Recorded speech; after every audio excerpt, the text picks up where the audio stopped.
கர்த்தரை சற்று நேரம் ஆவியோடு உண்மையோடு நாம் ஆராதிப்போம். அந்த மகிமையின் தேவனுடைய வசனத்தை உணர்ந்து கர்த்தரை சோத்தரித்து ஆராதிப்போம். தேவ ஆவியானவர் நம்முடைய வாழ்க்கையில் இதுவரை இந்த 6 மாதங்களும் இந்த தேசத்திலே பலவிதமான காரியங்கள் நிகழ்ந்த பொழுதிலும் நம்மை கண்மணியைப் போல காத்து நடத்தின தேவன் தொடர்ந்து நம்மை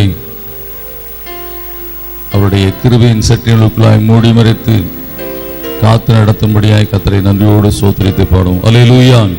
பிதாவுக்கே ஸ்தோத்திரம், தேவகுமாரருக்கு ஸ்தோத்திரம், ஆவியானவருக்கு ஸ்தோத்திரம், என்றுமே என்றுமே. ஆவியானவருக்கு ஸ்தோத்திரம், என்றுமே என்றுமே. பாவ பாரத்தினின்று என்னை மீட்டிட்டார், சாவ வல்லமையினின்று என்னை காத்திட்டார். பாவ பாரத்தினின்று என்னை மீட்டிட்டார், சாவ வல்லமையினின்று என்னை காத்திட்டார். பிதாவுக்கே ஸ்தோத்திரம், தேவகுமாரனுக்கு ஸ்தோத்திரம், ஆவியானவருக்கு ஸ்தோத்திரம், என்றுமே என்றுமே. ஆவியானவருக்கு ஸ்தோத்திரம், என்றுமே என்றுமே. நல்ல தேவனே, உம்முடைய பிரசனங்களை நிரப்பட்டு இந்த காலவெளியிலே எங்களை உம்முடைய பலத்தால் இடைக்கட்டும் ஆண்டவரே. ஒரு புது அபிஷேகத்தை ஊற்றும் ஆண்டவரே. பரிசுத்த ஆவியானுடைய வல்லமைகள் இறங்கட்டும் என்று சொல்லி கேட்போம். ஹல்லேலூயா ஹல்லேலூயா ஹல்லேலூயா. உரபரியாந்தல ரிக்கவலவர ஹல்லேலூயா. வல்லமை அக்கினி இறங்கு இயேசு கிறிஸ்துவின் நாமத்தினாலே. கர்த்தாவே, உம்முடைய அக்கினி அக்கினி அக்கினி கடந்து வரட்டும். கர்த்தாவே, விடுவிக்கிற தேவனே, உம்முடைய பிள்ளைகள் வாழ்க்கையில இறங்கும் இறங்கும் இறங்கும். அபிஷேக முகங்களை முறிக்கட்டும் கர்த்தாவே. உம்முடைய பிள்ளைகள் கர்த்தாவே வாழ்க்கையில சத்துரு கொண்டு வந்து வைத்த முகங்களை முறித்து போடும். ஹல்லேலூயா. நன்றியோடு உம்மை துதிக்கிற கர்த்தாவே, உமக்கு கோடாகோடி ஸ்தோத்திரம்.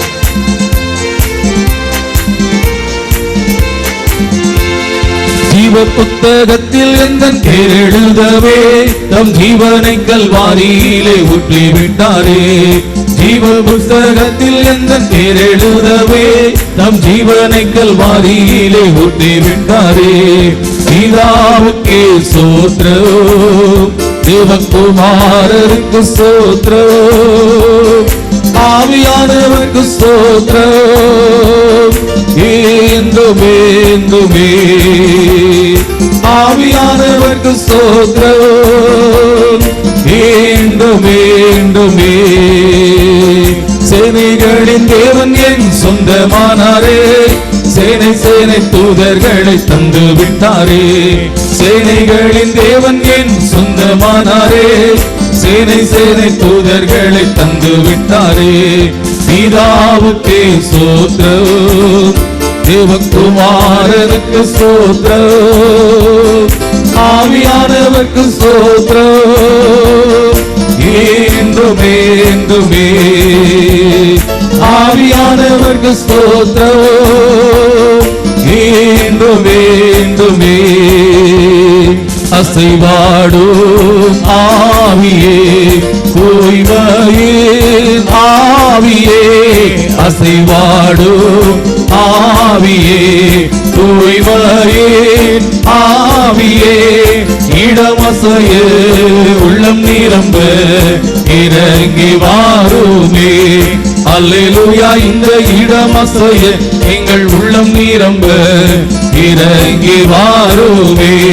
அல்லேலூயா. இந்த இடமசைய எங்கள் உள்ளம் நிரம்ப இறங்கி வாருமே. வல்லமை இறங்கட்டும். கர்த்தருடைய அக்கினி இறங்கட்டும். அபிஷேக முகங்களை பூரிக்கட்டும். ஹல்லேலூயா ஹல்லேலூயா ஹல்லேலூயா. ஜீசஸ், இயேசுவே இயேசுவே இயேசுவே. உம்முடைய நாமத்தினால் கூடி வந்திருக்கிறோம். இயேசுவின் நாமத்தினால் வானோர் பூதலத்தோர் பூமியிலும் இடங்கும்னு சொன்னபடி பிள்ளைகளுக்கு விரோதமாய் போராடுகிற எல்லா அந்தகார பிசாசின் கிரியைகளும் முடங்கி போட்டும். இந்த பொழிந்திடுமே. பொழிந்திடும் வல்லமை, உன்னதத்தின் வல்லமை, ஆவியின் வல்லமை, அக்கினியின் வல்லமை. பொழிந்திடும் வல்லமை, உன்னதத்தின் வல்லமை, ஆவியின் வல்லமை, அக்கினியின் வல்லமை. பொழிந்திடும் வல்லமை, உன்னதத்தின் வல்லமை, ஆவியின் வல்லமை, அக்கினியின் வல்லமை. பொழிந்திடும் வல்லமை, உன்னதத்தின் வல்லமை, ஆவியின் வல்லமை, அக்கினி வல்லமை. இறங்கட்டும். பொழிந்திடும் வல்லமை, உன்னதத்தின் வல்லமை, ஆவியின் வல்லமை, அக்கினியின் வல்லமை. பொழிந்திடும் வல்லமை, உன்னதத்தின் வல்லமை, ஆவியின் வல்லமை, அக்கினியின் வல்லமை. பொழிந்திடும் வல்லமை, உன்னதத்தின் வல்லமை, ஆவியின் வல்லமை, அக்கினியின் வல்லமை. இயேசுவின் நாமத்தினால், இயேசு கிறிஸ்துவின் நாமத்தினால், இயேசுவின் நாமத்தினால் இறங்கு. பொழிந்திடும் வல்லமை, உன்னதத்தின் வல்லமை, ஆவியின் வல்லமை, ஒவ்வொரு மகன் மேல மகள் மேல வல்லமை கடந்து வரட்டும். வல்லமை, உன்னதத்தின் வல்லமை, ஆவியின் வல்லமை, அக்கினியின் வல்லமை. பொழிந்திடும் வல்லமை, உன்னதத்தின் வல்லமை, ஆவியின் வல்லமை, அக்கினியின் வல்லமை. பொழிந்திடும் வல்லமை, உன்னதத்தின் வல்லமை, ஆவியின் வல்லமை, அக்கினியின் வல்லமை. பொழிந்திடும் வல்லமை, உன்னதத்தின் வல்லமை, ஆவியின் வல்லமை, அக்கினியின் வல்லமை. அக்கினியை போடவர் அக்கினி அக்கினி அக்கினி அக்கினி ஒவ்வொரு குடும்பத்திற்கு தாயிருக்க எல்லா எதிர்ப்பு முறிந்து போட்டு அழித்து விடும். கர்த்தருடைய பிரசன்னம் ஒரு குடும்பத்தை நிரப்படும். கர்த்தர்வாக்கில் ஆராய்ச்சி அத்தனை குடும்பங்கள் கர்த்தருடைய ஒவ்வொரு குடும்பத்தின் வல்லமை நிரப்படும். அபிஷேகம் நிரப்படும். ஆமென். பொழிந்திடும் வல்லமை, உன்னதத்தின் வல்லமை, ஆவியின் வல்லமை, அக்கினியின் வல்லமை. பொழிந்திடும் வல்லமை, உன்னதத்தின் வல்லமை, ஆவியின் வல்லமை, அக்கினியின் வல்லமை. அல்லேலூயா அல்லேலூயா அல்லேலூயா அல்லேலூயா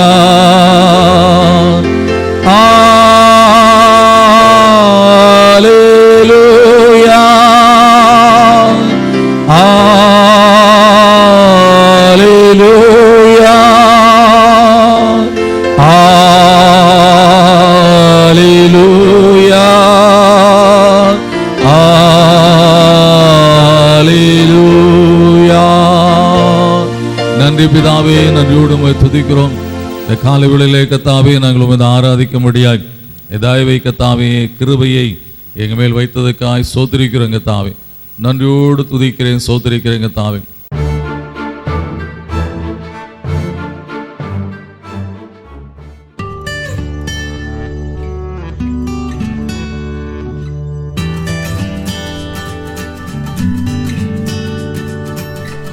இந்த நாளில் நான் உங்களோடு கூட பகிர்ந்து கொள்ளும்படியாய் தெரிந்து கொண்ட தேவனுடைய வார்த்தை எசேக்கியேல் 36ஆம் அதிகாரம் 15ஆம் வசனத்தை மையமாக கொண்டு நான் தேவனுடைய வார்த்தையை உங்களோடு கூட நான் பகிர்ந்து கொள்ள வாஞ்சிக்கிறேன். எசேக்கியேல் 36:15.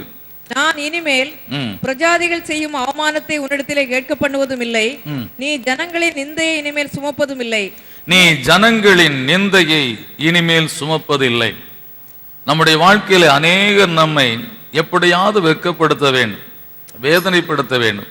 கேவலமா நாள் முன்னாடி பேர் நிற்கும் போது ஏதாவது ஒரு வார்த்தையை சொல்லி மனம் நோகும்படியாக நம்மை பேச வேண்டும். இது அநேகருடைய வாழ்க்கையில் அவங்களுக்கு ரொம்ப சந்தோஷம். அதை சொல்லி நம்ம என்ன பண்ணுவாங்க, ரொம்ப சந்தோஷப்படுவாங்க. மற்றவர்களை அப்படி நடத்துவதில் அவங்களுக்கு பெரிய ஒரு ஆசீர்வாதம் கிடைத்தது போல நினைப்பாங்க. ஆனால் கர்த்தர் அப்படி சொல்லியிருக்கிற கர்த்தர் சொல்லுகிறதோ, நீ ஜனங்களின் நிந்தை இனிமேல் சுமப்பதில்லை. அல்லேலூயா. ஆமா, அப்படிப்பட்ட ஒரு தேவனை நாம் ஆராதிக்கிறோம். இனி ஜனங்களின் நிந்தை நீ சுமப்பதில்லை. Always they wanted to say something. நம்ம துக்கப்படுத்தி அதில் ரொம்ப ஒரு சேடிஸ்டட்னு சொல்லுவாங்க. நம்மை துக்கப்படுத்துவதில் அவங்களுக்கு 1 கோடி ரூபாய் கிடைத்தது போல ஒரு மகிழ்ச்சி. அது 4 பேருக்கு முன்னாடி சொல்றதுன்னா ரொம்ப ரொம்ப சந்தோஷம். ஆனால் வேதம் சொல்லுகிறது, செப்பனியா 2ஆம் அதிகாரம் 8ஆம் வசனத்துல, மோவாப் செய்த நிந்தனையையும் அம்மோன் புத்திரர் என் ஜனத்தை நிந்தித்து அவர்கள் எல்லையை கடந்து பெருமை பாராட்டி சொன்ன தூசணங்களையும் கேட்டேன். அவர்கள் என் ஜனங்களை பார்த்து என்ன சொன்னார்களோ அவர்கள் எல்லை கடந்து வந்து பரிசுத்த தேவனுடைய ஆளுகைக்குள்ளாய் இருக்கக்கூடிய ஜனங்களை பார்த்து என்ன தூசணங்களை சொன்னார்களோ அதை நான் கேட்டேன் என்று சொல்லி கர்த்தர் சொல்லுகிறார். இன்னும் நாம் பார்ப்போம் என்று சொன்னால், சங்கீதக்காரன் நன்றாக எழுதி வைத்திருக்கிறான். சங்கீதம் 79:4 சொல்லுகிறது. சங்கீதம் 79:4 சொல்லுகிறது, எங்கள் அயலாருக்கு நிந்தையும் எங்கள் சுற்றுப்புறத்தாருக்கு பரியாசம் சக்கந்தமும் ஆனோம் என்று சொல்லி எங்க சொல்லுகிறதை பார்க்கும். எங்களை சுற்றி இருக்கிற மக்கள் எல்லாம் எங்களை பார்த்து பரிகசிக்கக்கூடிய நிலையில நாங்கள் இருக்கிறோம் கர்த்தாவே. எங்கள் நிந்தை எங்களை சுற்றிலும் இருக்கிற மக்கள் மத்தியிலே இன்றைக்கு பிரகாசித்து கொண்டிருக்கிறது என்று சொல்லி, இப்படி நான் ஒரு பரிகாசமான ஒரு வாழ்க்கை வாழ்ந்து கொண்டிருக்கிறேன் என்று சொல்லி அங்கே சொல்லக்கூடிய காரியத்தை பார்க்கிறோம். நம்முடைய வாழ்க்கையை பார்த்து நம்மை பார்த்து பரிகசிக்கக்கூடிய மக்கள் இருக்கலாம். ஆனால் கர்த்தர் அதையும் பார்த்து கொண்டிருக்கிறார். அதை பார்த்ததுனால தான் அவர் சொல்லுகிறார், நீ ஜனங்களின் நிந்தையை இனிமேல் சுமப்பது இல்லை. அல்லேலூயா. எனவே நம்முடைய வாழ்க்கையில் நாம் கடந்து வந்த பாதைகளை கர்த்தர் அறிவார், அல்லது நடந்து வந்து கொண்டிருக்கக்கூடிய பாதைகள் அவருக்கு நன்றாகவே தெரியும். யாரெல்லாம் நம்மை தூஷித்தார்கள், நம்மை பார்த்து யாரெல்லாம் தலையை துலுக்கினார்கள் என்று சொல்லக்கூடிய காரியம் எல்லாம் அவருக்கு நன்றாக தெரியும். எனவே வேதம் சொல்லுகிறது, 1 ராஜா யாத்திராகமம் 1ஆம் அதிகாரம் 13ஆம் வசனத்துல கொடுமையாய் நடத்தினார்கள் என்று சொல்லக்கூடிய காரியத்தை குறித்து, இஸ்ரவேல் ஜனங்கள் எகிப்திலே இருந்த போது பார்வோனும் அவன் ஜனங்களும் அவர்களை கொடுமையாய் நடத்தினார்கள் என்று சொல்லக்கூடிய காரியத்தை யாத்திராகமம் 1:13 சொல்லுகிறது. எகிப்தியர் இஸ்ரவேல் புத்திரரை கொடுமையாய் வேலை வாங்கினார்கள், அவர்களை கொடுமையாய் நடத்தினார்கள். அவர்கள் ஒரு மனுஷனை நடத்துறது போல நடத்துறது கிடையாது. சில இடங்களில் பார்ப்போம் என்று சொன்னால், ஐயா இந்த மனிதருக்கு இவ்வளவு வயசாச்சு, இவரை போய் போடா வாடான்னு கூப்பிட்டு, யாரு இவ்வளோண்டு பையன் கூப்பிடுவான், இங்கே வா அந்த கட்டை எடுத்துட்டு வா அப்படின்னு சொல்லுவான். யார் ஓனரோட பையன். அந்த மனுஷன் பாவம் ஒரு 70 வயசுல வேலை செய்து கொடுக்க மனுஷன், அந்த கட்டை எடுத்துட்டு வாயா.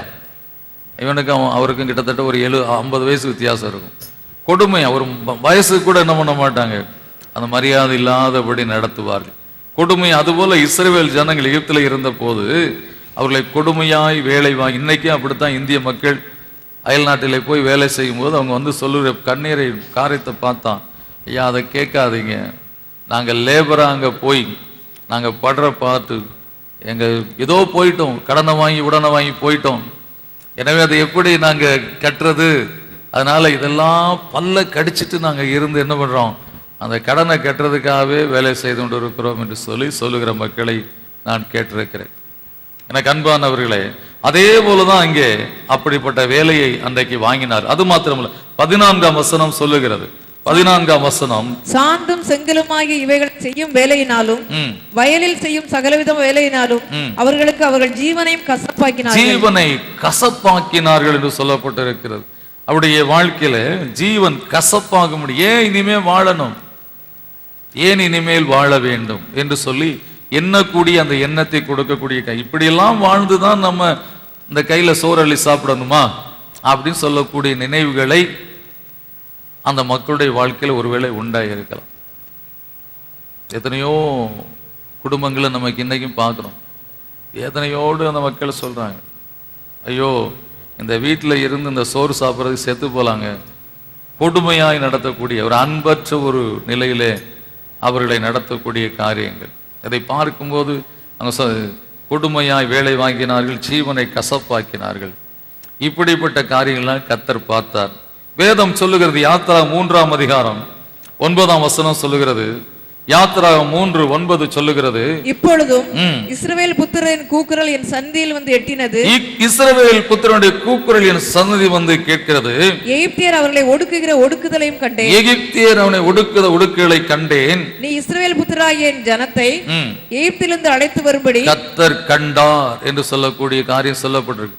நம்ம இன்றைக்கு யாரை எப்படி நடத்துகிறோம், அல்லது நம்மை மற்றவர்கள் எப்படி நடத்துகிறார்கள் என்பது மற்றவர்களுக்கு ஒருவேளை தெரியாது போல இருக்கலாம்.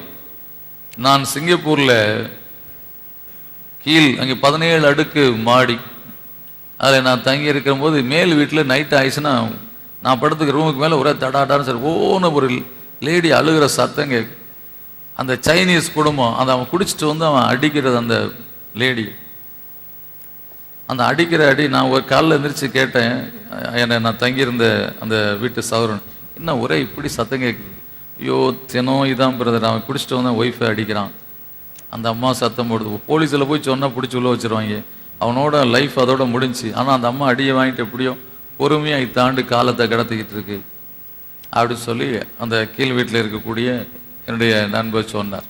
எத்தனையோ குடும்பங்கள் இன்னைக்கு நெருக்கத்தின் மத்தியிலே வாழ்ந்து கொண்டிருக்கிறார்கள், இந்த சகித்து கொண்டு வாழ்ந்து கொண்டிருக்கிறார்கள். அவர்களுடைய வேதனை கீழே படுத்துக்கிற தூக்கத்தில் இருக்க நமக்கே தெரியுது ஏதோ சம்திங் ராங் அப்படி சொல்லி. பல்லவத்தின் தேவனுக்கு தெரியாமையா இருக்கும்? அவர்கள் எந்த விதத்தில் நெருக்குகிறார்கள்? அப்ப இஸ்ரவேல் ஜனங்களை அப்படிப்பட்ட ஒரு நெருக்கத்தின் மத்தியிலே அங்கே வைத்திருந்தார்கள் என்று சொல்லப்பட்டிருக்கிறது. லேவியராகமம் 25ஆம் அதிகாரம் 43ஆம் வசனம் சொல்லுகிறது, தேவனுடைய கட்டளை என்னவென்று சொல்லப்பட்டிருக்கிறது. லேவியாகமம் 25:43 சொல்லுகிறது, நீ அவனை கொடூரமாய் ஆளாமல் உன் தேவனுக்கு பயந்திரு. கர்த்தர் இஸ்ரவேல் ஜனங்களுக்கு கட்டளை கொடுக்கும் போது அவர் சொல்லுகிறார், நீ உன்னிடத்தில் அடிமையாய் வந்திருக்கிறவனை, உனக்கு வேலை செய்கிறவனை, உனக்கு வேலைக்காரியாய் வந்திருக்கிறவர்களை நீ எப்படி கொடூரமாய் ஆளாதே, அவருடைய உள்ளம் வேதனைப்படும்படியான காரியத்தை செய்யாது, அவள் ஜீவனை கசப்பாக்கி ஏன் இருக்கிறோம் என்று சொல்லி நினைக்க வைக்கக்கூடிய அளவுக்கு நீ அவர் வாழ்க்கையில் அப்படிப்பட்ட காரியத்தை செய்யாதே, உன் தேவனுக்கு பயந்திரு. அல்லேலூயா. இந்த வார்த்தையை சொன்ன ஜீவனுள்ள தேவன் இன்றைக்கு நாம் இப்படிப்பட்ட கொடுமையான நிலை கடந்து செல்லும் போது, அல்லது நாம் கண்ணீரின் பள்ளத்தாக்கில் நடந்து செல்லும் போது, நம்மை கொடுமைப்படுத்துகிறவர்களை கர்த்தர் காணாதவர் போல இருந்து விடுவாரோ? நெவர். அவர் நிச்சயமாய் பார்த்து கொண்டுதான் இருக்கு. தெய்வத்துக்கு பயப்படாம, எனக்கு பயப்படாம அவன் நடந்து கொண்டிருக்கிறாளே என்று சொல்லி கர்த்தர் நிச்சயமாய் என்ன பண்ணுவார்? அது மேல கண்ணை வைப்பார். அல்லேலூயா. எனவே எனக்கு அன்பு சகோதரனே சகோதரியே, தேவன் ஒரு கட்டளையை தன்னுடைய ஜனங்களுக்கு கொடுத்திருக்கிறார்னு சொன்னால், அந்த ஜனங்களை அப்படிப்பட்ட கொடுமையாய் நடத்துகிற மக்களை எப்படி கர்த்தர் பொறுத்து கொள்வார்? ஒருவேளை நீங்கள் உங்கள் வாழ்க்கையில அப்படி தெய்வ பயமில்லாத மக்கள் கையில மாட்டிக்கொண்டு விட்டோமே, தெய்வ பயமில்லாத வீட்டுக்குள்ளாய் நாம் வந்து விட்டோமே, தெய்வ பயமில்லாத மனுஷன்ட்டு நாம் வேலைக்கு போய் விட்டோமே, இப்படியெல்லாம் நினைத்து கொண்டு இருக்கலாம். நம்முடைய வாழ்க்கையில வேதனையோடு வாழ்ந்து, ஐயோ இந்த வீட்டில் தெய்வ பயமே இல்லையே, கொடுமையாய் இருக்கிறார்களே, இந்த வீட்டிலே தெய்வத்திற்கு பயப்படக்கூடிய பயமற்ற நிலை இருக்கிறது, எல்லாமே துணிகரமாய் இருக்கிறதே என்று சொல்லி நாம் கண்ணீர் வடித்துக் கொண்டிருக்கலாம். பயப்படாதீங்க. கட்டளை கொடுத்தவர் கர்த்தர் அல்லவா? அல்லேலூயா.